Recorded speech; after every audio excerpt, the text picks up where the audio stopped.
What's up mga kapa, bubuhin natin ngayon si Victoria. Ito na yung chassis. Sisimulan na natin yan. Galing pa to kay Rhino Hot Coats. Bagong bago pa. Buhuin na natin. Ito yung pina-powder coat natin kay Boss Nico. T-post ni Hera.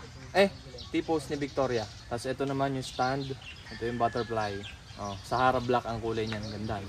Ito na, kakabit na natin to sa wakas. Matagal na to na sa akin. Shoutout Phyto Philippines. Testingin natin itong M-Series na steering cone. Kasi madalas nawawasak talaga to sa mga tropa nating naka R150 dyan.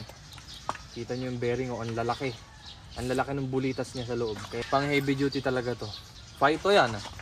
Nakabit natin dito kay Victoria. Siyempre, isang mabilisang tinira na nga natin si Victoria kasi excited na talaga akong mabuo yan. Story time, si Victoria ay hindi magre-retire ha. Gagamitin lang ulit pang daily, break inin yung bagong block tsaka yung head tapos sasabak pa rin sa karera. Kung maaalala nyo, yun pa rin naman ang original natin na plano kay Victoria. Yung tipong pang daily pero pwede mo pa rin ikarera. Kakabit na natin sa wakas. Inaabot kami ng ilang oras dun sa malupit na anong yun.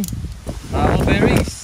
Complete set, grabe yung bulitas nyo. Magkakagawa, ang lalaki ng bulitas. Tapos ito yung pangibabaw. Kakabit lang natin yung mabilisan. Yan talaga ang isa sa mga problema ng Raider 150 natin. Talaga namang lumalago-lago to kaya pinalitan na natin ng pang heavy duty na steering cone by Phyto. Kakabit na natin yung steering cone. Tapos okay na rin yung swing. Yan, ito yung steering natin. Butterfly, goods na yan. Plug and play siya guys, saktong-sakto sa Raider carb. Sukat na sukat. So, sakto yung pinakang seat niya at saka yung sukat. Plug and play talaga kasi. Good job pa ito. Yung mags, kakabitan naman natin ng bearing.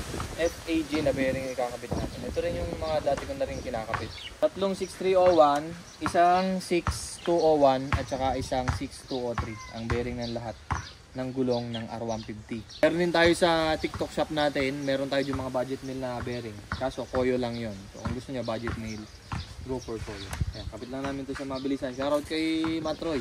Umalis na isa namin tropa Koy Kaldag. Tamang-tama, binirienda pa man din kami. Yan na talaga yung pinaka the best na step na pwede namin magawa. Una, kailangan muna natin talagang itindig yung motor para makita natin yung mga iba pang kulang at dapat palitan. Malapit-lapit na talaga sa katotohanan. Alright, labas muna natin dito para makita naman itsurahan.